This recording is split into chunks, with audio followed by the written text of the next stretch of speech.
Шановні українці і українки, сьогодні, перш за все, я хочу подякувати нашим військовим, нашим розвідкам, Службі безпеки України за влучність. Були нові ураження російських нафтових об'єктів в різних регіонах, зокрема в Тюмені, відстань до України звідти 2000 кілометрів. Українські дрони досягають, саме це були оновлені дрони FP Firepoint. Триває операції проти російських воєнних виробництв, тих, що працюють на удари проти України. Триває наша операція проти російської логістики. Її результати дуже відчутні. Все, що в Росії працює на війну, яку вже давно треба закінчувати, повинна відчувати вплив від відмови Путіна війну закінчувати. Сьогодні я говорив з головнокомандувачем Збройних сил України Драпатим про ситуацію на фронті зараз, особливо на Донеччині, і про наші далекобійні операції «Мідстрайки». Ми продовжуємо цей тиск. Я запланував нараду з главкомом та міністром оборони Хмарою щодо цього. Звісно, відповімо і на удари по наших портах, по аграрних виробництвах. Щодня звіти з нашої Сумської області, з інших регіонів України про наслідки російських влучань по звичайним агропідприємствам, по виробництвам хліба. Це все свідома російська тактика – ударити підло. МЗС України має поінформувати усіх партнерів та поінформувати представників міжнародних організацій про наслідки російської тактики терору проти портів та проти аграрної сфери. Це вже було у 22-му році, коли через російську агресію продовольча безпека в різних частинах світу опинилась під ударом на Близькому Сході, в Північній Африці, в багатьох інших регіонах світу. І зараз через російське блокування вивозу зерна з Чорноморського регіону може бути знов удар. Серйозний удар по вартості життя в таких країнах, як Єгипет, Лівія, багато інших країн, які залежать від імпорту зернових та продуктів переробки зернових.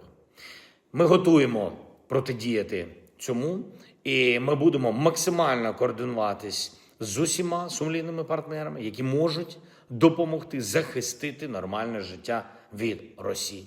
Ми маємо також ґрунтовні доповіді розвідки про російські плани на осінь.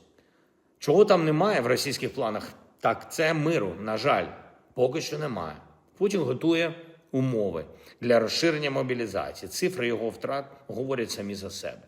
За неповних 7 місяців цього року до лав російських збройних сил надійшли 221 тисяча осіб. У той час, як втрати росіян в той самий період склали майже 225,5 тисяч. Із них 131 тисяча – це убиті. Майже 93 тисячі поранені. Значна кількість поранень важкі, бо у росіян тотально погана фронтова медицина. Путін готується просто забрати нових росіян на війну. Він маскує це іншими словами, маскує це іншими сигналами, але готується. Важливо, щоб ми з партнерами могли натиснути на Росію достатньо, щоб думки про припинення цієї агресії стали домінувати думки про мир, а не про додаткову російську мобілізацію. Наші далекобійні операції, наші «Мідстрайки» цьому сприяють. Все більше росіян помічають путінську війну і втрачають від неї, і думають, що війну не треба затягувати. Ми бачимо це. Ми бачимо і співпрацю Росії з Північною Кореєю. Росія хоче отримати ще 30 тисяч військових з Північної Кореї. Вже з червня готуються у Воронезькій області, щоб їх прийняти. Також Північна Корея готується передати Росії нові пускові установки для балістичних ракет. Це загроза не тільки для України. Росія допомагає Північній Кореї навчатись війні. Вона покращує їхню зброю, дає їм досвід реального застосування зброї. Все це загроза для кожного в Азії, хто в зоні досяжності північнокорейських ракет.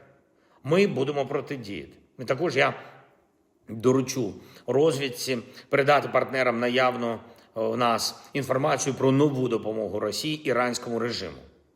Від початку липня ми фіксуємо активну супутникову зйомку Росією території країн Затоки і розміщених на них американських військових об'єктів. В подальшому такі знімки опиняються у Ірану, і при цьому є чітка кореляція між російськими зйомками об'єктів і ударами іранських сил.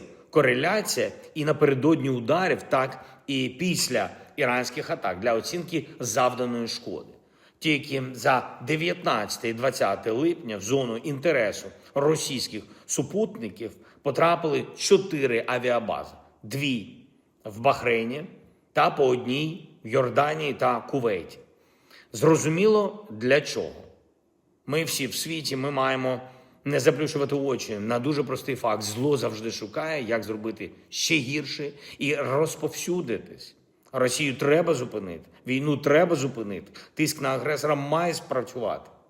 Ракети для ППО, передусім для патріотів, можуть врятувати тисячі і тисячі життів.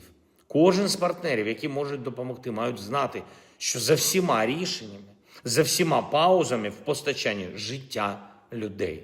І коли ми зможемо виробляти пактери в Україні, ми допоможемо цими ракетами і тим в світі, хто потребує захисту. І кожен, хто зараз допомагає Росії затягувати цю війну, має відповідати, в тому числі за всі глобальні наслідки цієї війни. І треба діяти і долати російський спротив. Я дякую кожному, хто допомагає нам. Я дякую усім, хто з нами, хто з Україною. Слава Україні!